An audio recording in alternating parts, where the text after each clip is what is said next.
आज हम बात करेंगे components of gel permeation chromatography. Gel permeation chromatography के कंपोनेंट्स के बारे में, जेल परमिएशन क्रोमेटोग्राफी के कंपोनेंट्स के बारे में बात करने जा रहे हैं। जेल परमिएशन क्रोमेटोग्राफी के कंपोनेंट्स के बारे में बात करने हैं।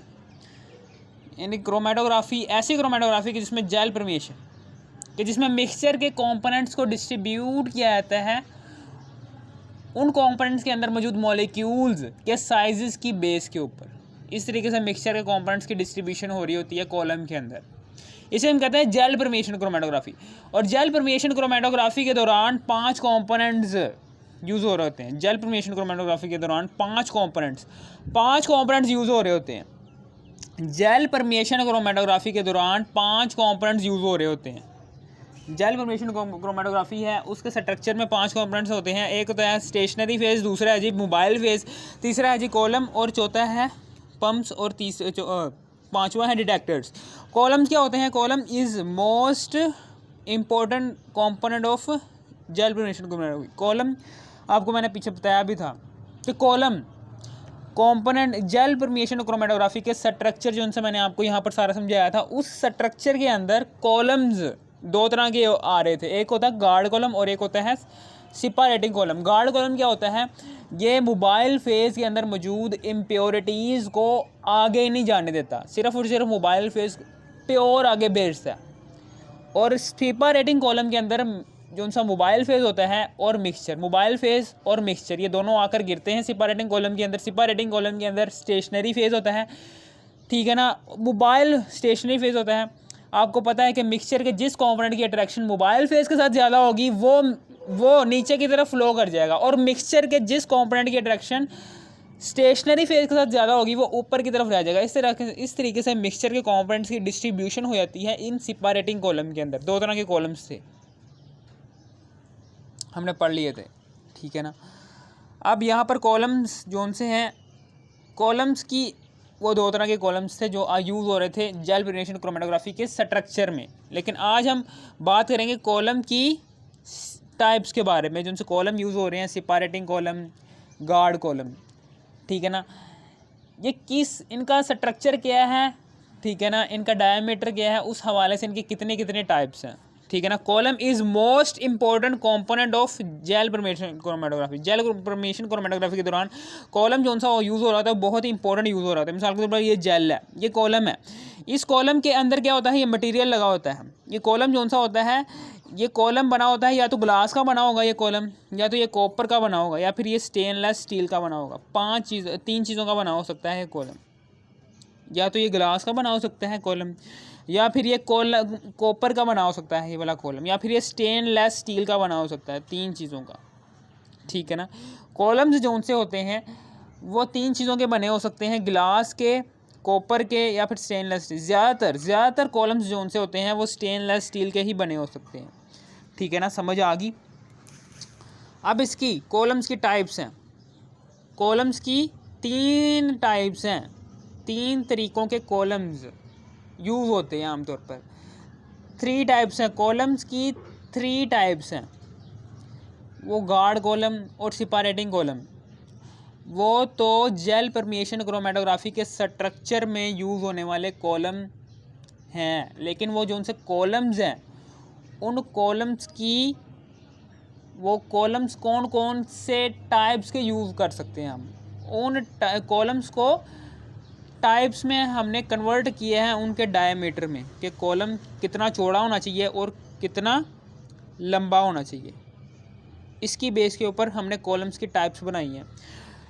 3 कॉलम्स हैं जी। एनालिटिकल कॉलम, ठीक है ना, प्रिपरेटिव कॉलम और नैरो बोर कॉलम। पर एनालिटिकल कॉलम क्या होता है? इसका डायमीटर होता है 7.5 से लेकर 8 मिलीमीटर। एनालिटिकल कॉलम क्या करता है? इस कॉलम का जो सा डायमीटर होता है वो 7.5 से लेकर 8, यानी कि यहाँ से लेकर यहाँ तक का फासला, यहाँ से लेकर यहाँ तक का फासला होता है 7.5 से लेकर 8 मिलीमीटर तक, और ये डायमीटर है। इसी तरीके से प्रिपरेटिव कॉलम क्या करता है? ये इसका डायमीटर क्या होता है? 22 से लेकर 25 मिलीमीटर तक। प्रीपेरेटिव कॉलम का डायमीटर क्या होता है? 22 से लेकर 25 मिलीमीटर तक, इतना ये डायमीटर। इसी तरीके से नैरो बोर कॉलम, इसका डायमीटर कितना होता है? यहाँ से लेकर यहाँ तक का फासला 2 to 3 मिलीमीटर, ठीक है ना, यानी कि ये है जी कॉलम्स, कॉलम्स के डायामीटर, यानी कि डायामीटर है, हमने कॉलम के डायामीटर को बुनियाद बनाते हुए कॉलम को डिफरेंट टाइप्स में कन्वर्ट कर दिया है। फॉर एग्जांपल ये है,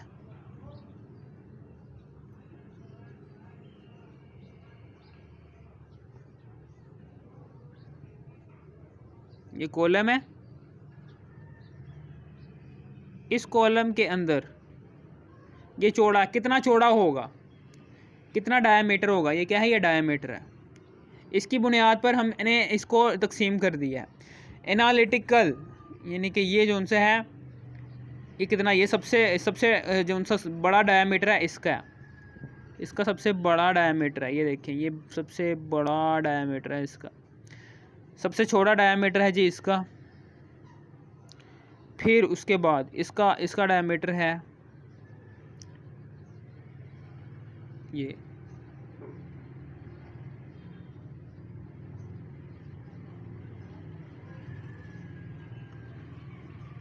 ठीक है ना। अब उसके बाद कॉलम कितना लंबा होना चाहिए, कॉलम की लंबाई कितनी होनी चाहिए, यानी कि ये जो सी है ना, ये कॉलम की लेंथ कितनी होनी चाहिए, ठीक है ना। लेंथ ऑफ कॉलम, ज़्यादातर कॉलम जो से होते हैं 25 सेंटीमीटर के होने चाहिए, 30 सेंटीमीटर के कॉलम्स भी हो सकते हैं, 50 सेंटीमीटर, 60 सेंटीमीटर, 4 तरह की लेंथ्स यूज़ कर सकते हैं आप कॉलम की, 25 सेंटीमीटर, 30 सेंटीमीटर, 50 सेंटीमीटर और 60 सेंटीमीटर, ठीक है। अब उसके बाद आगे पम्प्स, ठीक है ना। पम्प्स, कॉलम्स की बात हमने कर ली, स्टेशनरी फेज़ और मोबाइल फेज़ की पहले ही बात कर चुके हैं, कॉलम्स की हमने बात कर ली है। अब हम पम्प्स की बात करने जा रहे हैं। पम्प्स क्या होते हैं, ये कांस्टेंट प्रेशर के पम्प्स हैं। कांस्टेंट प्रेशर पम्प्स की बात करने जा रहे हैं। पम्प्स कांस्टेंट प्रेशर पम्प्स की बात करने जा रहे हैं। पंप का काम क्या होता है, ये क्या करता है, ये मोबाइल फेज़ को प्रेशर के साथ आगे की तरफ भेजता है, प्रेशर के साथ मोबाइल फेज़ को आगे की तरफ भेजता है। कहाँ पर आगे की तरफ, इक्विलिब्रियम कॉइल में प्रेशर के साथ। पंप का मतलब क्या होता है, ये क्या करता है, ये मोबाइल फेज़ को जो उनसा ऊपर से आ रहा होता है, मोबाइल फेज़ जो उनसा ऊपर से आ रहा होता है, ठीक है ना, ऊपर से आने वाला मोबाइल फेज़ को ये करता है, ये प्रेशर के साथ आगे की तरफ इक्विलिब्रियम कॉइल में भेजता है। इक्विलिब्रियम कॉइल क्या करती है, इसको अच्छे तरीके से मिक्सअप करती है, ठीक है ना, समझ आ गई। पंप क्या करता है, ये कांस्टेंट प्रेशर प्रोवाइड करता है, किसको, मोबाइल फेज़ को प्रेशर प्रोवाइड करता है, ठीक है ना। पंप की 2 एग्जाम्पल हैं, कांस्टेंट प्रेशर पंप, या फिर आप इसे न्यूमेटिक पंप भी कह सकते हैं। दूसरी टाइप है जी कांस्टेंट फ्लो पंप।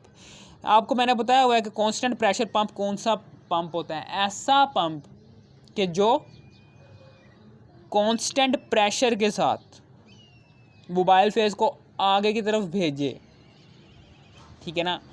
और जबकि मोबाइल फेज़ की जो उनकी स्पीड है सेपरेटिंग कॉलम के अंदर टॉप टू बॉटम, ठीक है ना, टॉप टू बॉटम वो चेंज हो जाए, ठीक है ना, इसको हम कहते हैं कांस्टेंट प्रेशर पंप, ठीक है ना। ये मेरे कहने का मतलब क्या है यार, कि सेपरेटिंग कॉलम है,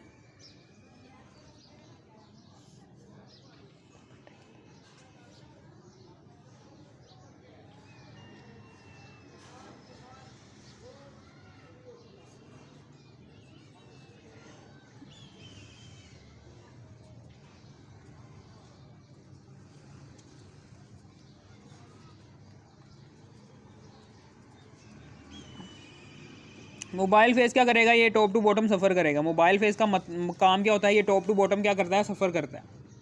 इसकी स्पीड यानी कि कांस्टेंट फ्लो प्रेशर पंप क्या होता है, ये ऐसा पंप होता है कि जो सेम, ठीक है ना, ऐसा पंप कि जो एक ही प्रेशर के साथ, कांस्टेंट प्रेशर के साथ मोबाइल फेज़ को सेपरेटिंग कॉलम की तरफ भेजे। सेपरेटिंग कॉलम के अंदर आपको पता है कि जेल होगी, ठीक है ना, सेपरेटिंग कॉलम के अंदर जेल होगी, जेल आमतौर पर हम सेफाडेक्स यूज़ कर रहे होते हैं। Sephadex as a stationary phase ये यूज़ हो रही होती है। सेफाडेक्स ये स्टेशनरी फेज़ के तौर पर यूज़ हो रही होती है, ठीक है ना। सिपरेटिंग कॉलम में क्या होता है, मोबाइल फेज़ को कांस्टेंट प्रेशर के साथ सिपरेटिंग कॉलम के अंदर भेजा जाता है, ठीक है ना। पंप का काम क्या होता है, ये कांस्टेंट प्रेशर के साथ, पंप का काम क्या होता है, पंप का काम होता है कांस्टेंट प्रेशर, पंप का काम क्या होता है, ये कांस्टेंट प्रेशर के साथ, यानी कि फॉर एग्जांपल प्रेशर आप प्रोवाइड करते हैं, for example 3 ATM pressure provide करते हैं, या 3 PSI कर लो, ज़्यादातर हम PSI में ही लेते हैं। 3 PSI प्रेशर यानी कि कांस्टेंट प्रेशर के साथ हमने मोबाइल फेज़ को सेपरेटिंग कॉलम की तरफ भेजा है, ठीक है ना। यहाँ पर मोबाइल फेज़ की स्पीड टॉप टू बॉटम क्या हो जाएगी, मुख्तलिफ हो जाएगी, यानी कि यहाँ पर इसकी स्पीड क्या होगी, ज़्यादा होगी, यहाँ पर कम हो जाएगी, यहाँ पर उससे कम हो जाएगी, ठीक है ना। यानी कि मेरे कहने का मतलब क्या है, यहाँ पर मोबाइल फेज़ की स्पीड क्या हो जाएगी, ज़्यादा, नीचे उससे कम, और उससे नीचे कुछ ज़्यादा, यानी कि मोबाइल फेज़ कांस्टेंट स्पीड के साथ टॉप टू बॉटम सफ़र नहीं करेगा। इसे हम कहते हैं कांस्टेंट प्रेशर पंप, कि जिसमें मोबाइल फेज़ को आगे की तरफ सेपरेटिंग कॉलम में कांस्टेंट प्रेशर के साथ 3 PSI के साथ कांस्टेंट प्रेशर के साथ आगे की तरफ भेजा जाता है। लेकिन मोबाइल फेज़ की टॉप टू बॉटम स्पीड क्या होती है, चेंज होती रहती है, पहले ज़्यादा हो जाएगी, फिर थोड़ी देर बाद कम हो जाएगी, फिर थोड़ी देर बाद उससे भी कम हो जाएगी। इस तरीके से कांस्टेंट प्रेशर पंप की आप डेफिनेशन कर सकते हैं। कांस्टेंट फ्लो पंप क्या करता है, इसमें मोबाइल फेज़ को सेपरेटिंग कॉलम की तरफ भेजा जाता है, लेकिन कांस्टेंट प्रेशर के साथ नहीं भेजा जाता। मोबाइल फेज़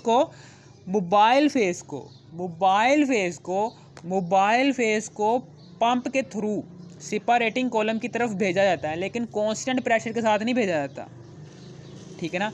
प्रेशर वेरी करता रहता है, चेंज होता रहता है, ठीक है ना। यानी कि फॉर एग्जांपल आपने 3 PSI के साथ भेजा, फिर थोड़ी देर बाद आपने प्रेशर चेंज कर दिया, 4 PSI कर दिया, फिर प्रेशर चेंज किया, 5 PSI कर दिया, यानी कि कांस्टेंट प्रेशर के साथ नहीं आपने मोबाइल फेज़ को भेजा, प्रेशर आपने वेरी करता रहता है आपका प्रेशर, और उस तरीके से मोबाइल फेज़ जो सा है ये जाता रहता है इस सेपरेटिंग कॉलम के अंदर। लेकिन सेपरेटिंग कॉलम के अंदर जैसे मोबाइल फेज़ जाता है तो इसकी मोबाइल फेज़ की टॉप टू बॉटम स्पीड क्या होती रहती है, सेम होती रहती है, यानी कि मोबाइल फेज़ क्या करेगा, टॉप टू बॉटम फ्लो करेगा, लेकिन विद सेम स्पीड, यानी कि फॉर एग्जांपल 3 मीटर पर सेकंड है स्पीड, तो मोबाइल फेज़ की स्पीड पूरे के पूरे कॉलम में टॉप टू बॉटम 3 मीटर पर सेकंड ही रहेगी, तब्दील नहीं होगी, सिर्फ और सिर्फ प्रेशर तब्दील होता रहेगा, प्रेशर तब्दील होता रहेगा। और ठीक है ना, डिफरेंट प्रेशर के साथ, डिफरेंट प्रेशर्स के साथ आपने मोबाइल फेज़ को फ्लो करवाया है सेपरेटिंग कॉलम के अंदर। सेपरेटिंग कॉलम के अंदर मोबाइल फेज़ ने टॉप टू बॉटम सफ़र किया है इन कांस्टेंट स्पीड, इसको हम कहते हैं कांस्टेंट फ्लो पंप्स। जैसे कि नाम से ज़ाहिर है कांस्टेंट फ्लो, मोबाइल फेज़ का फ्लो कांस्टेंट होना चाहिए, जबकि प्रेशर चेंज होता रहना चाहिए। कांस्टेंट प्रेशर पंप नाम से ज़ाहिर है कांस्टेंट प्रेशर को कांस्टेंट रखना चाहिए, और जबकि मोबाइल फेज़ की स्पीड है वो डिफरेंट होनी चाहिए टॉप टू बॉटम, ठीक है ना। कांस्टेंट फ्लो पंप्स की 2 टाइप्स हैं। पहली है जी डिस्प्लेसमेंट पंप या फिर सिरिंज पंप। दूसरी है जी रेसिप्रोकेटिंग पंप, ठीक है ना। पहली स्पीड है जी डिस्प्लेसमेंट, यानी कि कांस्टेंट फ्लो पंप के 2 टाइप्स हैं। कांस्टेंट फ्लो पंप की 2 टाइप्स हैं। पहली टाइप है जी कांस्टेंट डिस्प्लेसमेंट या फिर सिरिंज पंप। दूसरी टाइप है जी रेसिप्रोकेटिंग पंप, ठीक है ना। डिस्प्लेसमेंट पंप की भी बात कर देंगे और इस पर रेसिप्रोकेटिंग पंप की भी बात करेंगे। इन दोनों पंप्स की अभी हम बात करेंगे। इसी तरीके से रेसिप्रोकेटिंग पंप के आगे मज़ीद 2 टाइप हैं, कि ऐसा पंप के जिसके अंदर सिर्फ और सिर्फ एक ही पिस्टन लगा होता है उसको हम कहते हैं वन पिस्टन रेसिप्रोकेटिंग पंप, और ऐसा पंप कि जिसके अंदर 2 पिस्टन लगे होते हैं उसको हम कहते हैं 2 पिस्टन रेसिप्रोकेटिंग पंप। फिर उसके बाद आगे डिटेक्टर क्या होता है, डिटेक्टर क्या काम करता है, डिटेक्टर का एक्स और वाई, यानी कि डिटेक्टर का काम क्या होता है, ये मोबाइल फेज़ को टॉप टू बॉटम देख रहा होता है। डिटेक्टर का काम क्या होता है, ये डिटेक्ट कर रहा होता है कि मिक्सचर के कंपोनेंट्स, ठीक है ना, उनकी डिस्ट्रीब्यूशन हुई है और कितनी कितनी हुई है उसको डिटेक्ट कर रहा होता है, उसको डिटेक्ट कर रहा होता है एज अ ग्राफ फॉर्म में। इसको हम कहते हैं डिटेक्टर के मोस्ट कॉमनली यूज्ड डिटेक्टर जो उनसा होता है वो आर। बल्क प्रॉपर्टी डिटेक्टर बहुत ही कॉमन यूज़ होने वाला डिटेक्टर है। रिफ्रैक्ट इससे इसकी एग्जांपल है जी रिफ्रैक्टिव इंडेक्स। हमने डिटेक्टर को भी मज़ीद बहुत ही तफसील के साथ पढ़ा हुआ है डिटेक्टर को। रिफ्रैक्टिव इंडेक्स मैंने आपको पढ़ाया हुआ है detector. Solute property detector, solute property detector भी आपने पढ़ा हुआ है। एग्जांपल है जी अल्ट्रा वायलेट एब्जॉर्प्शन डिटेक्टर। फिर उसके बाद तीसरा किस्म का detector ultra violet visible spectroscopy है, ठीक है ना। समझ आ गई। डिटेक्टर का काम ये होता है, ये डिटेक्ट करता है कि मिक्सचर के कंपोनेंट्स की डिस्ट्रीब्यूशन हुई है कॉलम के अंदर, और मिक्सचर के कंपोनेंट्स की डिस्ट्रीब्यूशन कॉलम के अंदर कितनी मिकदार में हुई है, कि मिक्सचर का एक कंपोनेंट कितनी मिकदार में डिस्ट्रीब्यूट हुआ है कॉलम के अंदर। फॉर एग्जांपल मिक्सचर है, उसके अंदर 3 तरह के कंपोनेंट्स हैं ए बी सी। मिक्सचर के ए कंपोनेंट, मिक्सचर का ए कंपोनेंट की कितनी मिकदार डिस्ट्रीब्यूट हुई है कॉलम के अंदर, मिक्सचर के बी कंपोनेंट की कितनी मिकदार डिस्ट्रीब्यूट हुई है कॉलम के अंदर, मिक्सचर के सी कंपोनेंट की कितनी मिकदार डिस्ट्रीब्यूट हुई है कॉलम के अंदर। इसको डिटेक्ट करना है। डिटेक्ट कौन करता है? डिटेक्टर। डिटेक्टर किस फॉर्म में डिटेक्ट करता है? इन चीज़ों को ग्राफ की फॉर्म में। अगर आपको इस वीडियो की ज़रा सी भी समझ आ गई, थोड़ी सी भी समझ आ गई, इस वीडियो को तो लाइक और सब्सक्राइब और शेयर भी कर देना। Thanks for watching me.